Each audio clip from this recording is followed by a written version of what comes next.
Who is Verner? Give us a little brief about yourself. Well, first of all, thank you very much.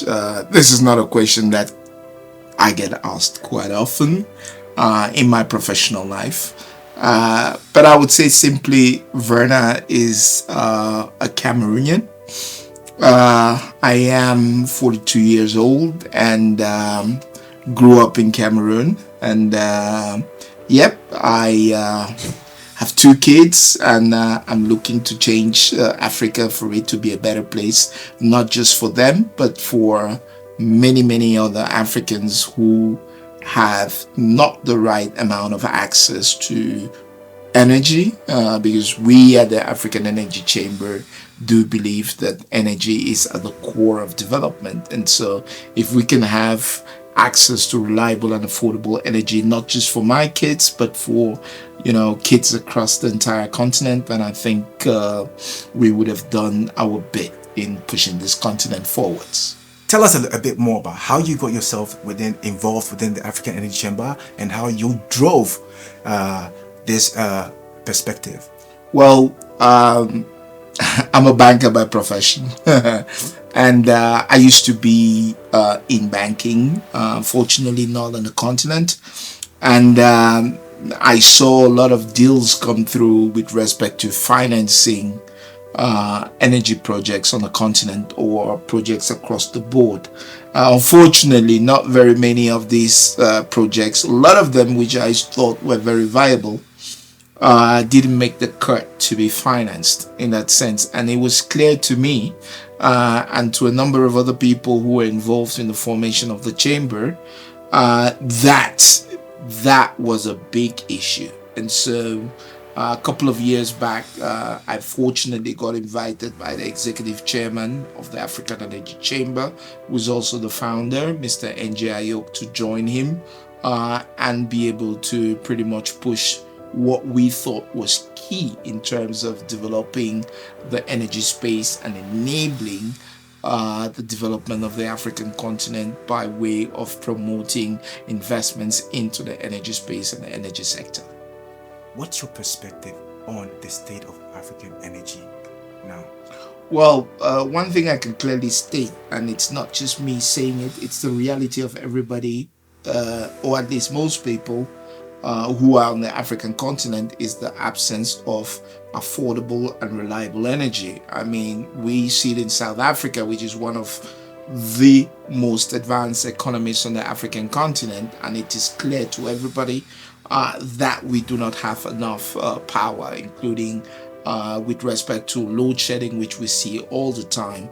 Now, if you even go to other countries beyond South Africa, it is even more acute in terms of what it is. We have 600 million Africans without access to any kind of power, and we have 900 million Africans without any kind of access to clean cooking fuels, and that includes women and children. And so for me, it's an absolute priority for us to make sure that these children can have access to power, because without that there is no reliable education, without that there is no reliable healthcare, and that is what we need to combat in 2023. That is at the forefront of what it is that the chamber is looking to achieve. And so when you ask me what it is that we at the chamber think we need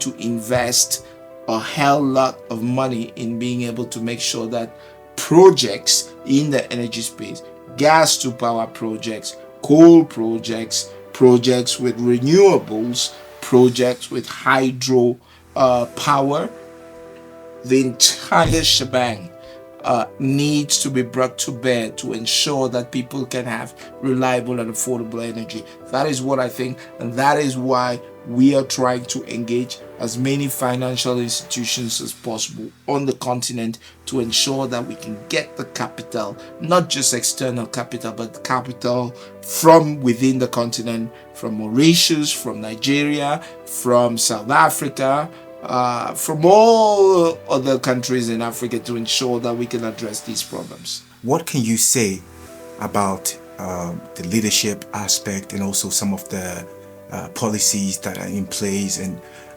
what would you say in regards to how other African countries can, or leadership can look into what countries like Mauritius, has done and can implement from there. What is your general perspective? I think my general perspective is key. One of the problems that we have in terms of investments into the energy space is that we don't have the right kind of operating environment in many countries. It takes you too long to be able to get project approvals. It takes you too long to be able to get the right kind of permits to be able to operate. It takes you too long to hire people. It takes you too long to be able to ensure that people are working legally. It takes you too long to ensure that capital which is coming from outside can be deployed correctly. Now, if at all you don't have the right kind of operating environment, then nobody wants to invest there. It is essential to ensure that we move our operating legal framework. For example, we need to ensure that companies' investments are protected. If I know that I'm going to invest in your country and I'm not going to have security around my investment, I'm just not going to invest there. Mauritius, you're talking about, has done a great job, an absolute great job in ensuring that they have the right kind of operational environment to ensure that there are significant amount of capital flows into the country. So we need and hope that other African countries will be able to follow the lead of Mauritius, ensuring that the judiciary is seen as reliable to make sure that investments are protected, and for us to be able to have the right kind of. I need to see many more African countries and companies using Mauritius to ensure that their investments can be protected and ensure that they can pretty much have quicker flows and deployment of capital. And so overall integration of Africa in terms of ensuring that we see these investments that can flow. And if you need to reuse Mauritius, then you better do that fast so that we can ensure that there is more investment in the energy space in Africa. Do you think that Africa lacks leadership qualities?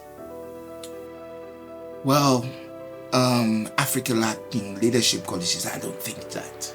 I do think that we have, young people, elderly people, a whole bunch of leaders and potential leaders on the continent. I really do believe that. And it is really important to make sure that we give people the opportunity to be able to lead where they have those qualities. Not everybody has to be president to lead. Not everybody has to be minister to lead. You can lead in many different ways. I do think that sometimes people think that leadership means political position. Leadership certainly just means that taking a subject matter, taking an issue and be able to drive it across the entire cycle of that issue's lifestyle. And it might be power issues. Set yourselves up together, create a company, create a venture, and be able to drive an issue. That is leadership. And we have a lot of that on the African continent. Our mothers are leaders. They lead families. They send us through, difficult situations. We have a lot of women on the continent who are great leaders and who have been able to lead. I just think sometimes that we don't highlight that, or we don't even give them the opportunity to lead. And so in that sense, I don't think we have leadership issues. Sometimes, yes, we have the wrong casting. Absolutely. But that doesn't mean that we can't change the casting. Where you have the wrong casting, the onus is on us as Africans to change the casting and to get the right people in the right positions to be able to lead. Very well, very, very interesting one, Verner. Verner, you speak wisdom. Where did this come from? Well, it comes from my environment. It comes from Africa. It comes from being inspired by young people like yourself, being inspired by the people at Órama with which I've been working with for a while. It comes from being inspired by my colleagues at the chamber who push on a daily basis to be able to make sure that people have access to reliable and affordable energy. It comes from the great women that I see and work with on a daily basis, young, talented women who push us every day, who question us, would challenge us. And so there is a lot of wisdom that I see on the continent, and of course, a little bit of that rubs off every so often if you engage. What can you say? What is this energy transition we keep hearing about? I mean, energy transition is a simple concept. It's basically, and I'm just going to pretty much shorten it the way I understand it, and it's basically transitioning in that sense from high carbon emissions to lower carbon emissions. At least that's what is being sold to us, and that is what I understand from what is being sold to us in that sense. That is what it means.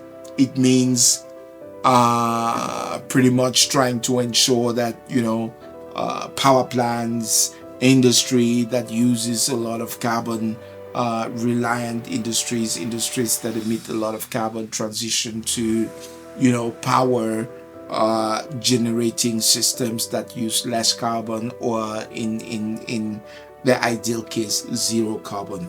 It's worth mentioning that if you look at world statistics, Africa emits less than 3% of greenhouse gases, and the world at large emits the rest. What that means is that the African continent emits next to nothing in terms of what really is perceived as the trouble in that sense. So from an African-centric perspective, which is, what I represent with respect to the chamber, if greenhouse gases emissions are a problem, we need to start where those emissions are being emitted.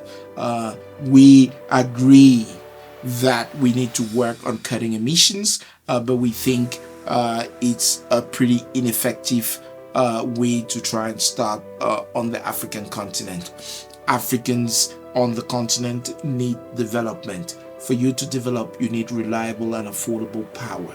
You need baseload power. This is power that cannot necessarily be generated 24/7 by the current renewables offering that we have.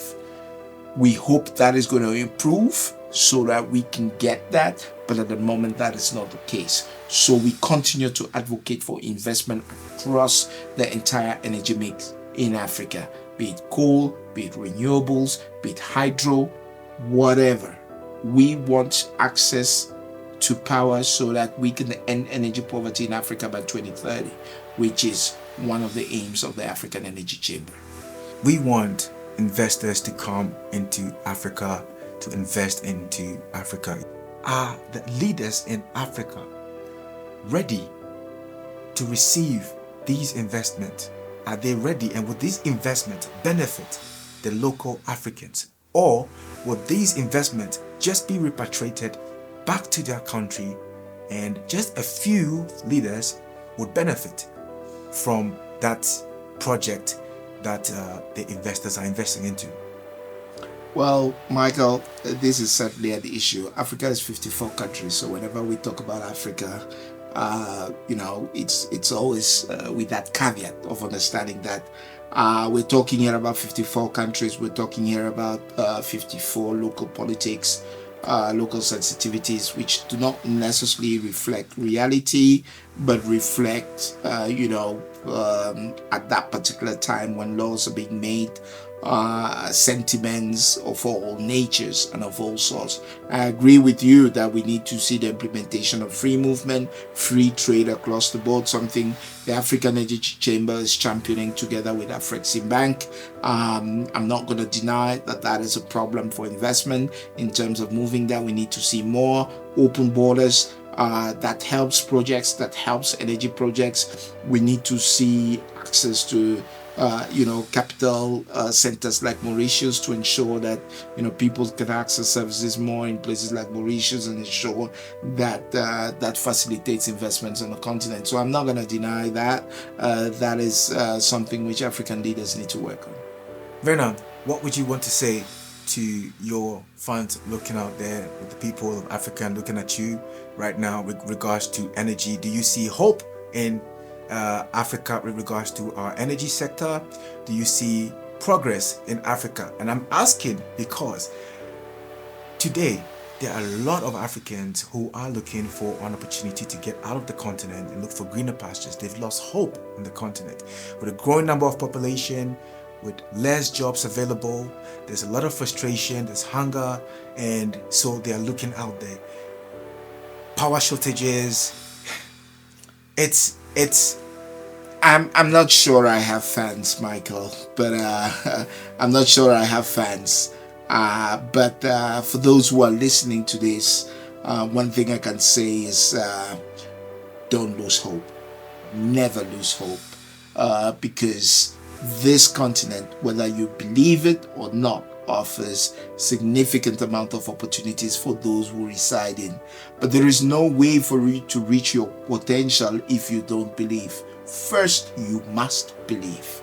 I don't know that going somewhere else is gonna afford you the opportunity that will give you satisfaction. But what I know for certain is that I have been across this continent, and there is no country in Africa that doesn't offer significant opportunities. That is for certain. Now, I am not going to deny that the operating environment in many of our African countries is such that people feel stifled. Business, young people feel stifled. Absolutely. The onus is on our leaders and on us, of course, to be able to challenge our leaders to ensure that they do right by the young people on this continent. But one thing I can say is the last thing you should do is lose hope. You need to go out there, create a business. Don't always wait for somebody to give you a job. And venture. Venture doesn't mean you're going to succeed immediately. Venture means you need to go out there and try and take a chance. There is risk with taking chances, but you need to go out and try and keep trying and keep trying and ensure that what it is that you are trying to do is solving an existing problem. You need to solve an existing problem for people in your community, and that's your business idea right there. You heard Verner? Keep trying.